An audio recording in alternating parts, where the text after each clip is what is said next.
আমি আজকে আরও একটি গুরুত্বপূর্ণ টপিকস নিয়ে আলোচনা করব। সেই টপিকস হচ্ছে আপেক্ষিক তাপ। আপেক্ষিক তাপ আমাদের থার্মোডাইনামিক্সের জন্য খুবই গুরুত্বপূর্ণ একটা টপিকস। আপেক্ষিক তাপ সম্পর্কে যদি তুমি যদি না জানো, তাহলে তুমি থার্মোডাইনামিক প্রসেস কি জানবে না। আর প্রসেস না জানলে সাইকেল তো কোনো দিনে সম্ভব নয়।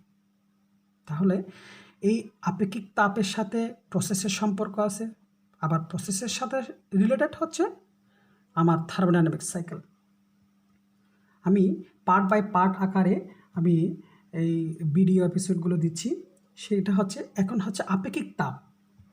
আপেক্ষিক তাপ সম্পর্কে জানতে হবে। আপেক্ষিক তাপ কি?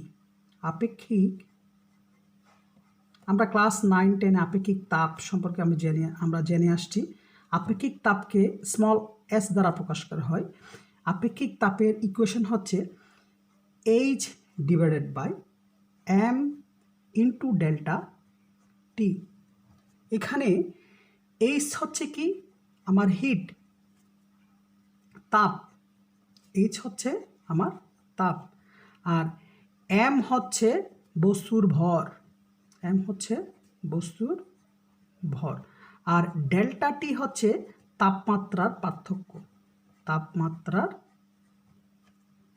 পার্থক্য। তাহলে আমাকে সংজ্ঞাটা লিখতে হবে। সংজ্ঞাটা আমি কিভাবে লিখব? এই একক ভরের বস্তুর তাপমাত্রা, একক ভরের বস্তুর তাপমাত্রা 1 ডিগ্রি বাড়াতে যে পরিমাণ তাপের প্রয়োজন হয় তাকে বলা হয় ওই বস্তুর আপেক্ষিক তাপ। তাহলে আমি যদি সংজ্ঞা লিখি, সংজ্ঞাটা যদি আমি লিখি, তাহলে সংজ্ঞাটা লিখতে হবে একক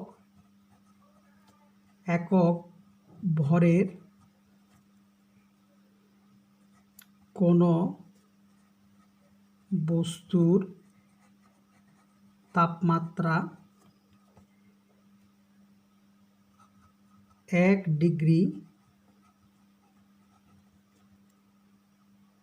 বৃদ্ধি করতে যে পরিমাণ তাপের প্রয়োজন হয় তাকে ওই বস্তুর আপেক্ষিক তাপ বলে। আর আপেক্ষিক তাপের স্মল এস দ্বারা প্রকাশ করা হয়। এটা হচ্ছে কোনো একটা বস্তুর ক্ষেত্রে, এটা হচ্ছে কোনো একটা বস্তুর ক্ষেত্রে। আর আমরা থার্মোডাইনামিক্সের মধ্যে গ্যাস নিয়ে আলোচনা করব, তাপ নিয়ে আলোচনা করব, বাতাস নিয়ে আলোচনা করব। তাহলে আমি যদি গ্যাসের ক্ষেত্রে বলি, গ্যাসের ক্ষেত্রে দুটি আপেক্ষিক তাপ আছে, সেটা আমাদেরকে জানতে হবে। থার্মোডাইনামিক্স প্রসেস জানতে হলে এগুলো অবশ্যই গুরুত্বপূর্ণ টপিক, এগুলো সম্পর্কে জানতে হবে। গ্যাসের দুটি আপেক্ষিক তাপ কি কি? স্থির আয়তনে, 1 নাম্বার হচ্ছে স্থির আয়তনে আপেক্ষিক তাপ। এই স্থির আয়তনে আপেক্ষিক তাপকে প্রকাশ করা হয় সিভি দিয়ে। স্থির আয়তনে আপেক্ষিক তাপকে প্রকাশ করা হয় সিভি দিয়ে।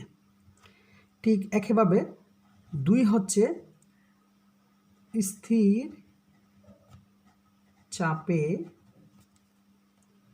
আপেক্ষিক তাপ। এই স্থির চাপে আপেক্ষিক তাপকে প্রকাশ করা হয় সিপি দিয়ে। গ্যাসের ক্ষেত্রে দুটি আপেক্ষিক তাপ আছে। এই দুটি আপেক্ষিক তাপের মধ্যে একটা হচ্ছে স্থির আয়তনে আপেক্ষিক তাপ, আরটা হচ্ছে স্থির চাপে আপেক্ষিক তাপ। তাহলে আমার এই আপেক্ষিক তাপের সমীকরণটা কিন্তু সেম। আপেক্ষিক তাপের সমীকরণটা কিন্তু সেম হবে। কি জন্য? সিবি, এটা হচ্ছে গ্যাসের জন্য, আমি এখন গ্যাসের জন্য করতে, সিবি সমান H divide by M into delta T. ঠিক একইভাবে সিপির জন্য একই সূত্র, H divide by M into delta T. এখন আমরা দেখব এই আপেক্ষিক তাপের একক আমাদেরকে অবশ্যই জানতে হবে, কারণ প্রসেসের অনেক ডিফিকাল্ট, অনেক কঠিন অঙ্ক আছে। সেই কঠিন অঙ্কের জন্য আমাকে এই ইউনিটগুলো জানতে হবে। এই আপেক্ষিক তাপের তিনটি একক নিয়ে আমি এখন আলোচনা করব, যেগুলো হচ্ছে আমার অঙ্কের ক্ষেত্রে খুবই গুরুত্বপূর্ণ। 1 নাম্বার হচ্ছে সিজিএস পদ্ধতি। আমরা সিজিএস পদ্ধতি কি জানি? এখানে সি হচ্ছে সেন্টিমিটার, আর জি হচ্ছে গ্রাম, আর এস হচ্ছে সেকেন্ড, আর এম কে এস হচ্ছে কি? এম হচ্ছে কি? মিটার, আর কে হচ্ছে কিলোগ্রাম বা কেজি, আর এস হচ্ছে সেকেন্ড, আর হচ্ছে এসআই হচ্ছে ইন্টারন্যাশনাল সিস্টেম বলা হয়। ইন্টারন্যাশনাল সিস্টেমের একক আছে। আমরা অঙ্কের মধ্যে বিভিন্ন ধরনের সিস্টেমের আমরা অঙ্ক করব।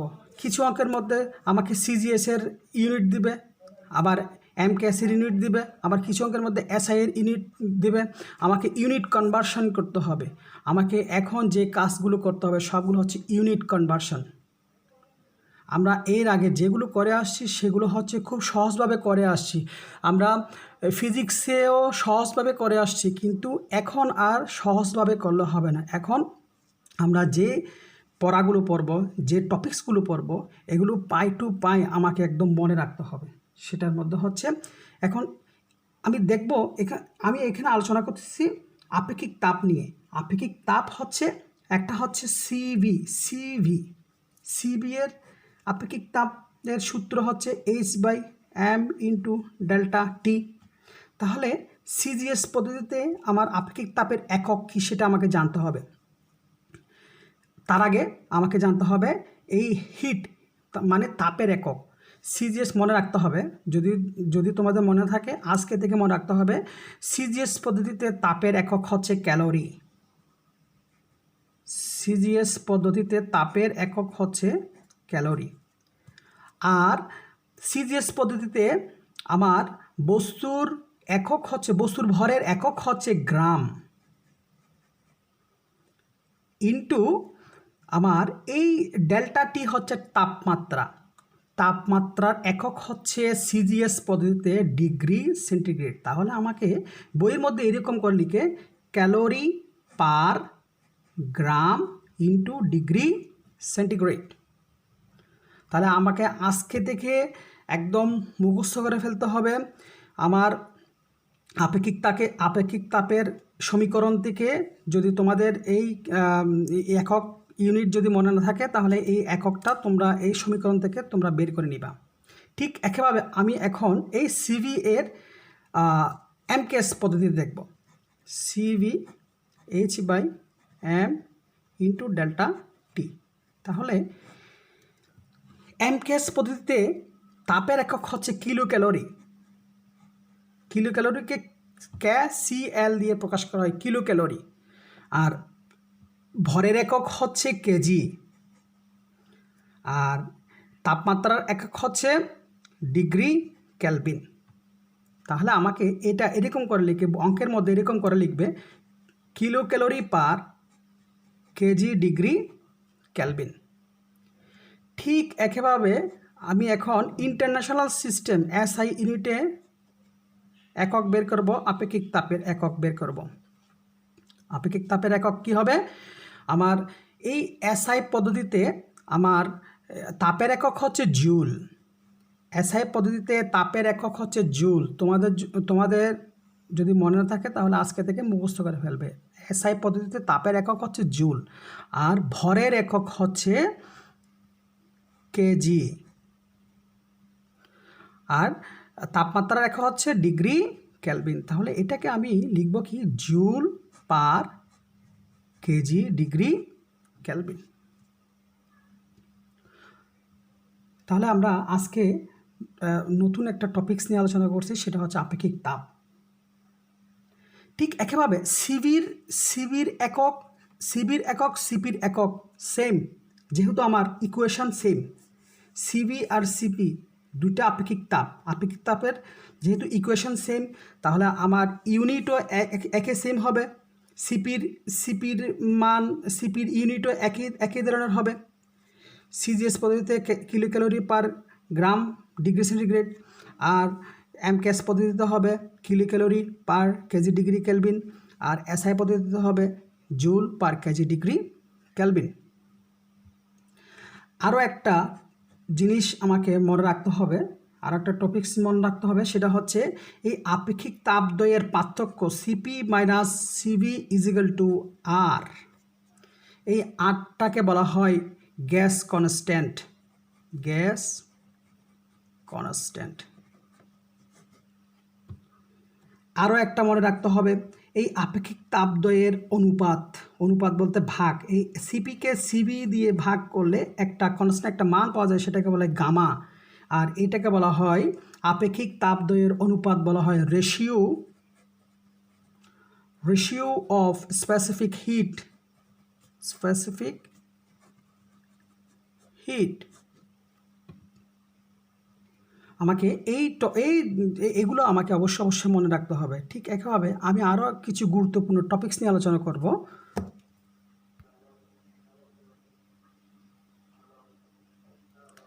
এখন আমরা যেটা দেখব, এসআই ইউনিটে সিপি এবং সিভি এর মান। আর এখানে পাশে আমি লিখছি, ডান পাশে লিখছি এমকেএস ইউনিটে সিপি এবং সিবি এর মান। এগুলো আমাদেরকে মুখস্থ করে ফেলতে হবে, সারা জীবন মনে রাখতে হবে, কারণ এই টপিকসগুলো থেকে শুধু তোমার পরীক্ষায় আসে না, চাকরির লাইফের জন্য খুবই খুবই খুবই খুবই গুরুত্বপূর্ণ। থার্মোডাইনামিক্স থেকে প্রশ্ন থাকবে, মাস্ট বি প্রশ্ন থাকবে। তাহলে আমাকে প্রসেস জানতে হলে এগুলো আমাকে অবশ্যই মুখস্থ করে ফেলতে হবে। সেটা হচ্ছে সিপি এবং সিভি এর মান। শুধু সিপি এবং সিভি এর মান মনে রাখলে হবে না, আমাকে এখানে দুইটা ইউনিট ব্যবহার করতে হয়, কারণ বিভিন্ন অঙ্কের মধ্যে এক একটা ইউনিট দেয়। এই ইউনিটগুলোকে তোমাকে কনভার্ট করে নিতে হবে। আমাকে কিছু অঙ্কে দিবে এসআই ইউনিট, এই এসআই ইউনিট থেকে আবার এমকেএস ইউনিটে প্রকাশ করতে হবে, আবার এমকেএস ইউনিট থেকে আমাকে কিছু অঙ্কে চাইবে এসআই ইউনিটে প্রকাশ করো।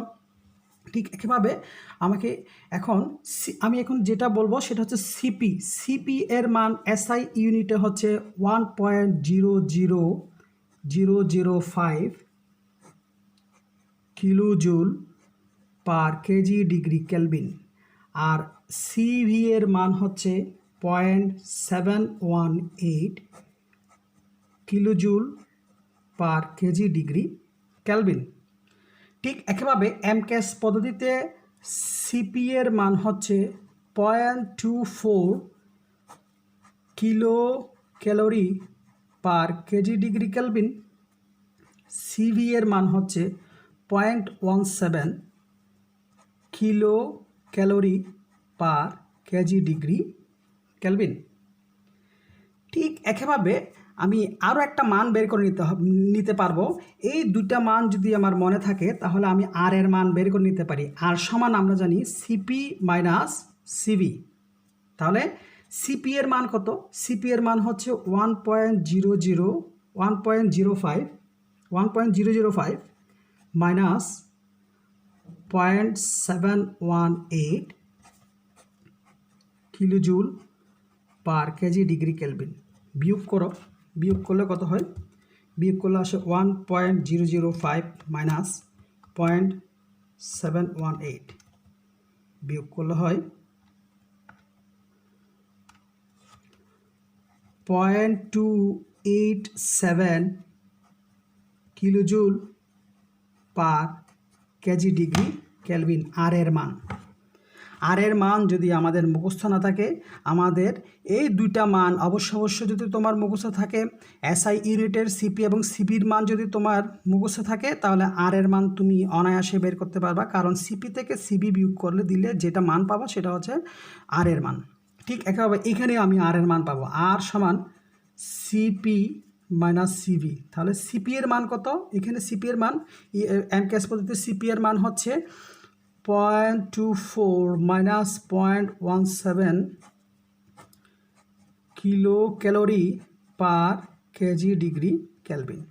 বিয়োগ করলে কত হয়? 0.24 মাইনাস 0.17 বিয়োগ করলে কত হয়? বিয়োগ করলে হয় 0.07 kilo calorie per kg degree kelvin. এগুলো কিন্তু অঙ্ক না। অঙ্ক করার জন্য, ম্যাথামেটিক্স সলিউশন করার জন্য আমাকে এইগুলো অবশ্যই মুখস্থ রাখতে হবে, নাহলে তুমি জীবনে পারবে না। জীবনে অঙ্ক, প্রসেসের অঙ্ক একটা পারবে না, প্রসেস তো পারবে না, সাইকেলের অঙ্ক পারবে না। ঠিক একইভাবে আমি তাহলে আর এর মান যদি মনে না থাকে, আমাদের আর এর মান যদি আমি ভুলে যাই, তাহলে আমাকে এই এমকেএস পদ্ধতিতে সিপি এবং সিপির মান পেলে আমি আর এর মান বের করতে পারবো। গামার মানও বের করতে পারবো। গামা সমান আমরা কি জানি, আপেক্ষিক তাপদ্বয়ের অনুপাত, তার মানে সিপি বাই সিবি। তাহলে সিপি কত, এখানে সিপি হচ্ছে 0.24 আর 0.17 ভাগ করলে কত আসে, ভাগ করলে 0.24 ভাগ 0.17 ভাগ করলে আসে 1.4। একক নাই, একক কি জন্য হবে না, 0.24 kilo calorie per kg degree kelvin, নিচেও হচ্ছে kilo calorie per kg degree kelvin. তাহলে kilo calorie kg degree kelvin কাটাকাটি করলে আমার এই আপেক্ষিক তাপের কোনো অনুপাত, কোনো একক নেই। তাহলে ঠিক একইভাবে এখানে দেখো তো, এখানে কি আসে আমার 1.005 ডিভাইড বাই 0.718 দিয়ে যদি আমি ভাগ করি, 1.005 ভাগ 0.718 ভাগ করলে দেখো 1.4 আসে। আপেক্ষিক তাপদ্বয়ের অনুপাতের কোনো একক নেই। তাহলে আজকের এই টপিকসগুলো তোমাকে অবশ্যই জানতে হবে। আরও কিছু আমাকে জিনিস মনে রাখতে হবে, সেটা হচ্ছে 4.2 জুল সমান হচ্ছে 1 ক্যালোরি। 4.2 জুল সমান হচ্ছে 1 ক্যালোরি। আরেকটা হচ্ছে 1 জুল সমান হচ্ছে 1 নিউটন মিটার। আরও একটা মান আমাকে মনে রাখতে হবে, 9.81 নিউটন সমান হচ্ছে 1 কেজি। 1 কেজিতে কত নিউটন, 1 কেজি সমান হচ্ছে 9.81 নিউটন। আমাকে এগুলো অবশ্যই মনে রাখতে হবে। তাহলে আমি যদি এইগুলা, আমার এই এপিসোড যদি তোমরা ভালো মতো বুঝো, তাহলে নেক্সটে আমি প্রসেস নিয়ে আলোচনা করব। প্রসেস যখন আলোচনা করব, তোমাদের এই সামনের প্রসেস যখন তোমরা করবা, তখন তোমরা ইজিলিভাবে সব কিছুই বুঝবা। যদি এটা না বুঝো, যদি ধারাবাহিকভাবে এই তিনটা আমি যে এপিসোড দিচ্ছি, যে ভিডিও এপিসোড দিচ্ছি, তোমরা যদি এগুলো না বুঝো, তোমরা পরবর্তী প্রসেস বুঝবে না। ধন্যবাদ।